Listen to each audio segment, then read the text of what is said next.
What's up, everybody? Renfail here. We just wrapped up a 3-hour stream on the legendary server of Angmar, which is my first time logging into this new legendary server.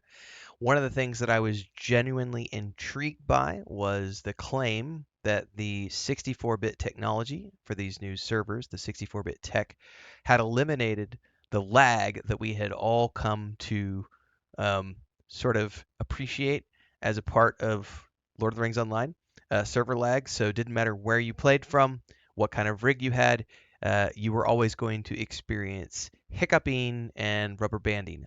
Not game breaking, but definitely annoying. And it's something that we all just sort of put up with over the years. It's just has always been a part of the experience for the past few years, ever since they moved servers to their area, which I think is like the Boston area. I don't remember exactly where. But I just played 3 hours on the legendary server of Angmar, and one of the first things I can say is that it was buttery smooth. We can watch the video in the background. I'm actually watching this on YouTube right now from the cutout from the stream. Um, Watching the stream and replay, I should say, as a video on demand. Zero lag, zero hiccuping, zero anything. We played all the way up until they brought the servers down to do some server maintenance this afternoon. So this is where we get into, if you listen to what they've talked about with the new tech, the 64-bit servers of Angmar and Mordor are the first ones that are getting the 64-bit tech for the servers. Later on down the pipeline, assuming these two servers are successful enough and they see all the things they want to see, they're going to be then rolling this out to the other servers, starting with, according to the press release that they've talked about in the videos they've done doing the Q&As, it's going to be coming to the most populated servers first. And there is a chance, just depending on how things go, they might not bring it to the least populated servers because it is a very costly thing for them to do.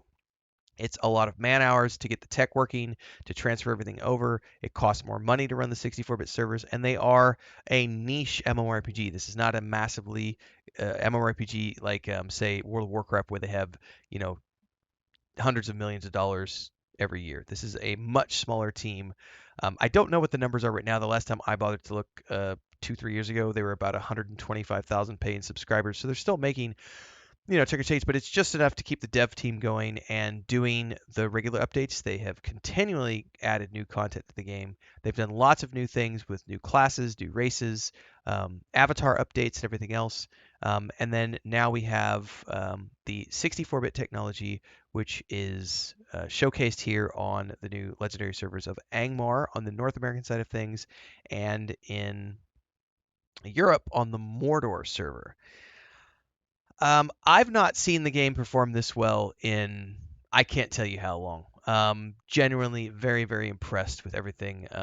And if you get a chance to play, I have not jumped onto the free to play servers yet. The comparison, at least based on the last time I played, which is about a year and a half ago, I've got years and years and years and years put into this game. I've got a playlist that has hundreds of videos of it in it, and I've always just put up with server lag because I love this game. It's one of those things where I just accept that that's part of the experience. Kind of like when you're playing Bethesda games, you understand that there's a certain amount of jank that Bethesda games are going to have. You play Kingdom Come Deliverance, there's a certain amount of jank you're going to see in Kingdom Come Deliverance. There's a certain amount of jank that we all seem to see, not seem to see, but that we all will definitely see in the various games that we play. Every game does it differently. No game is flawless in that perspective. Um, this is amazing. Like this new server tech.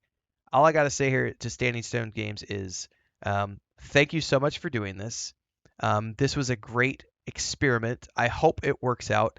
To everybody who's wanting this to be rolled out to the free servers, then you need to make them aware that you want it by showing them that you're going to actively participate and be willing to put in the time and the money into the game that it requires to update older servers with lesser populations and older tech. This very much is a labor of love. This is a 16 plus year old game at this point, and going back and upgrading things like servers costs a ton of money. It's also man hours. It's not just the tech, it's also the man hours to get it all up and running, to switch it all over. And to anybody out there who thinks that it's something that should just be offered for free, that they should just do it, you don't really know what you're talking about when it comes to game development if you think that they should just go out there and spend the money and the man hours that it takes to update all of their old servers. They are not World of Warcraft with hundreds of millions of dollars, as I mentioned earlier. This is a much smaller game. It's the same reason why other games don't do things like EverQuest 2. Still to this day, doesn't have things that I would consider to be mandatory quality of life features.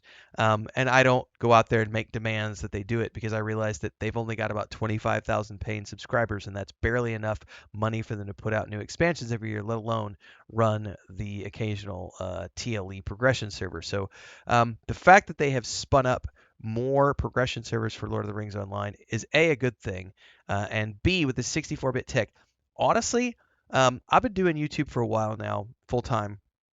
And I've created a lot of Lord of the Rings Online content over the years. And it could be just because my channel has grown significantly since the last time I did Lord of the Rings Online.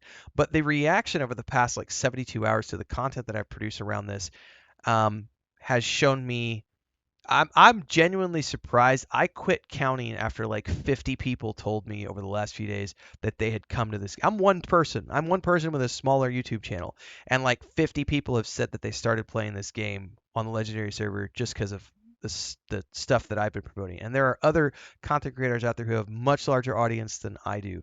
The population on Angmar and Mordor seems to be huge. The first server in Europe in a long time is a massive draw for Standing Stones games. So I got nothing but good things to say to the team for having pulled this all together, and I hope that it's going to continue onto all of the servers. But again, it does depend on how well these servers do. It is an investment for them. So if you want to see it rolled out everywhere as quickly as possible, get a subscription going, log on to the servers, and show them that you love the new tech, praise the new tech. I've seen so many people in the comments who are like, well, what's the server lag like? Why do I have to pay? It's not fair that I should have to pay. Blah, blah, blah, blah.